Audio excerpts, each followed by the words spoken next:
welcome to Suburban On Air, and I cannot say what a privilege it is. I think when I started this program a few months ago, I had people on my list that I wanted to interview for this show, and Brittany Kennell was definitely one of them.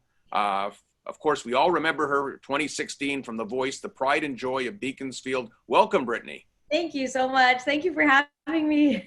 Well, it's great because we celebrate suburbanites, and you're born and bred in Beaconsfield, Quebec on the West Island. Everyone's so proud of what you've accomplished. Now, there's a lot of things to talk about, but let's just start off with 2016. You were on The Voice. Remind us of how that all happened and how exciting it was for you. It was kind of crazy because I wasn't expecting it, and I always try to keep just low expectations and just to work hard in my career. So I really did that voice audition to get ready for publishing meetings. At the time, I was really trying to look for a publishing deal. And in those settings, you're often playing one-on-one for a publisher. So I kind of went into the voice audition with that in mind. Like I was just practicing the one-on-one performance, and it kind of like kept going. I kept getting through to the next round.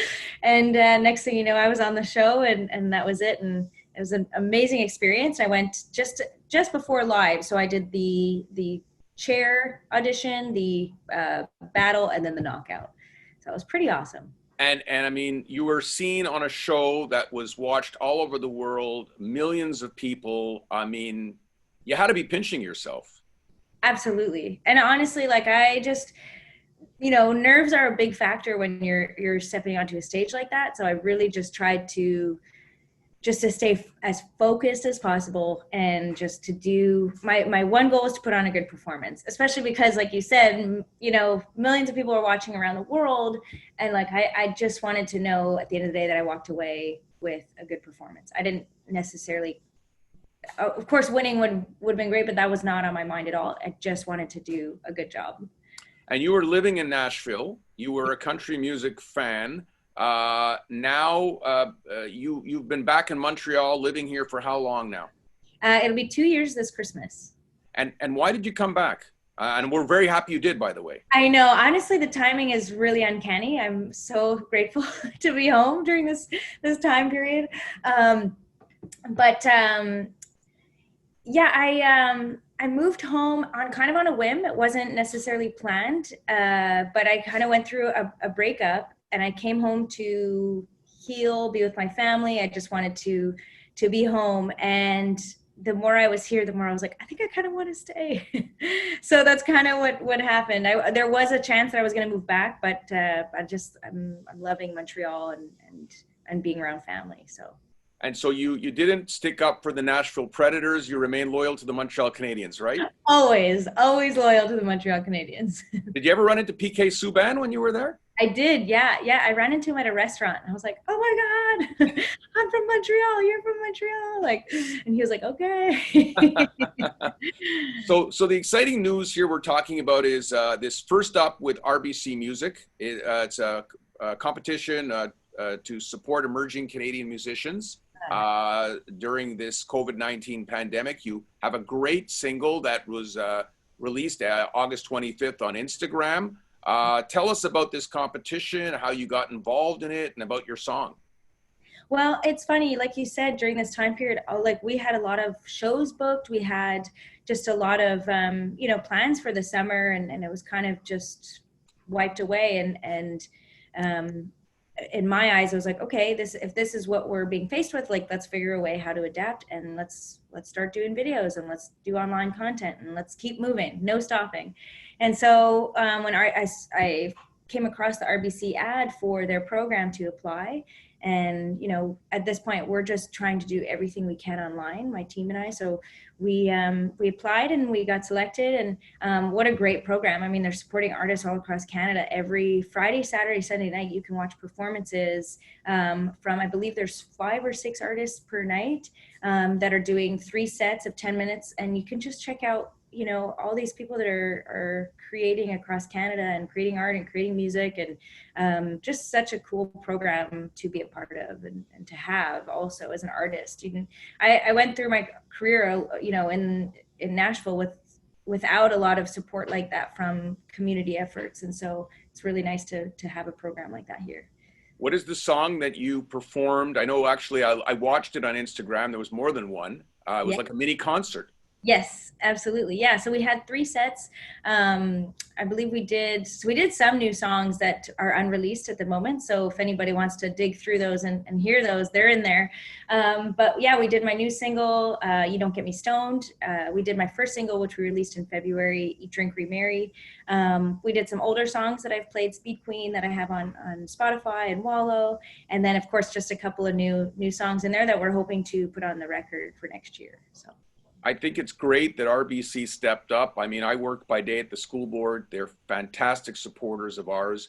And this is what you need. You need the corporate community to step in, because there's going to be a period for quite a while until we have a vaccine where we're not going to have the new normal. And unfortunately, you're not going to be able to go and perform in front of thousands of people.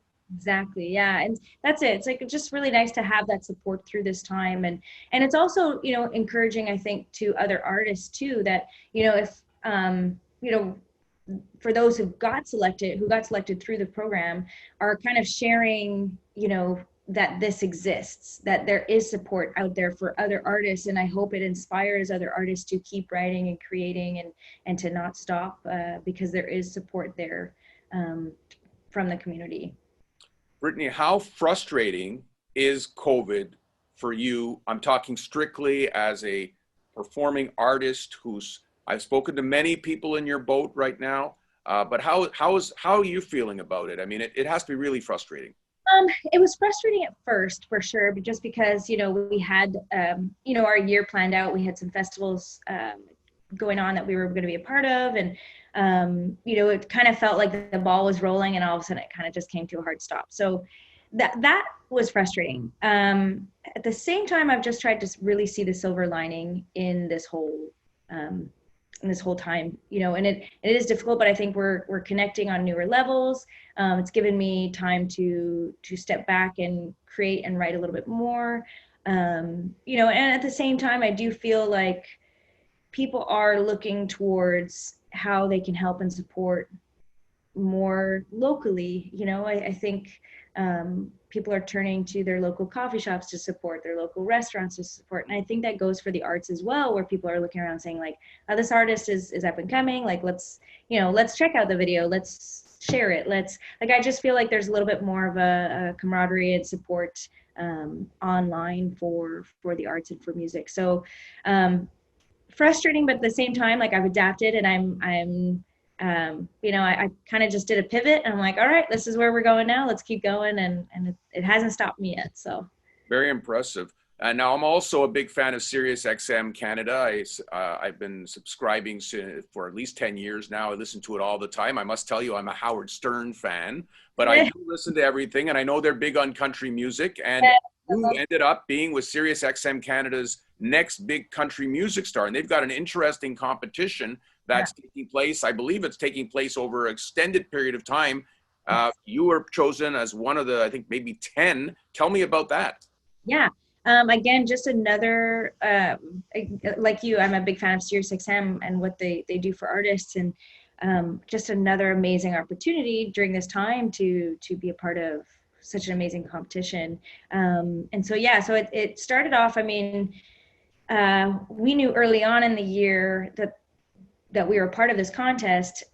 Obviously what we didn't know was that we were, going to be entering a pandemic period of the world.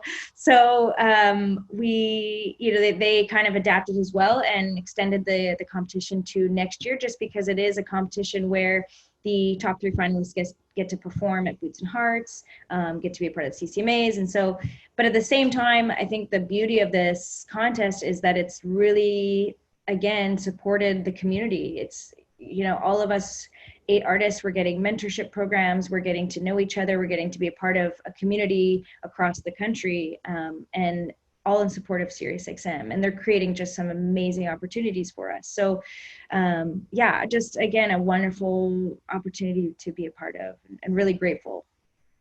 I'm going to conclude the interview by asking you, you're still very young. What do you have a goal? Like, where do you want to be 5-10 years from now? Yeah.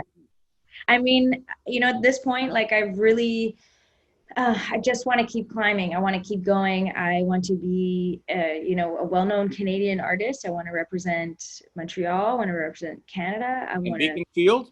Beaconsfield. I'm here for it, and I just want to keep climbing. I would love to be a part of the CCMAs and go there and win some top awards there, putting out some records, going to the Junos, touring. Like I want to kind of just knock the whole thing out of the park. I want to go for it. So, well, I have a challenge for you because I know Mayor George Burrell. I don't know if you've met him. He's a fantastic guy in Beaconsfield. And I would love to see you, because I'm a city councilor in Côte-Saint-Luc. And if you lived in Côte-Saint-Luc, I'd be asking you, Brittany, can you create a theme song for Côte-Saint-Luc? So I'm challenging you maybe to create a theme song for Beaconsfield. And I'm going to talk to Mayor George and ask him what he thinks about that. All right, I'll start thinking on it. All right, all I want from that is the scoop. That's it. Yes, 100%. I love it. Thanks for your time. Really appreciate it. Best of luck, and we'll get back and talk as your career continues to excel. So thank you. Well, thank you for having me. I really, really appreciate it. Okay, very proud of Brittany Kennell.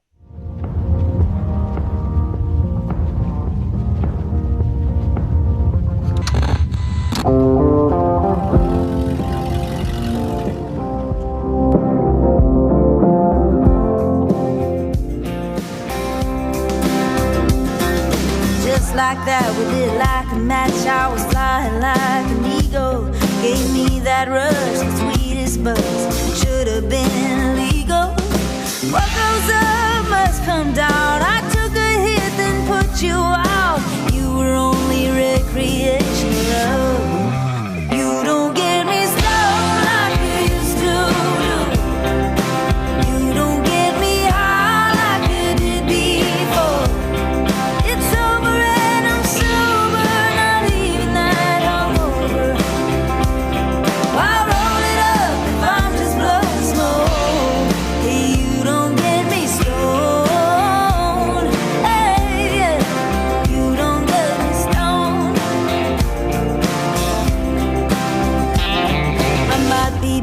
But hey, so what? At least I'm being honest. I know it burns, but you don't turn me on the way I want it. No Mary Jane who sits and waits. You just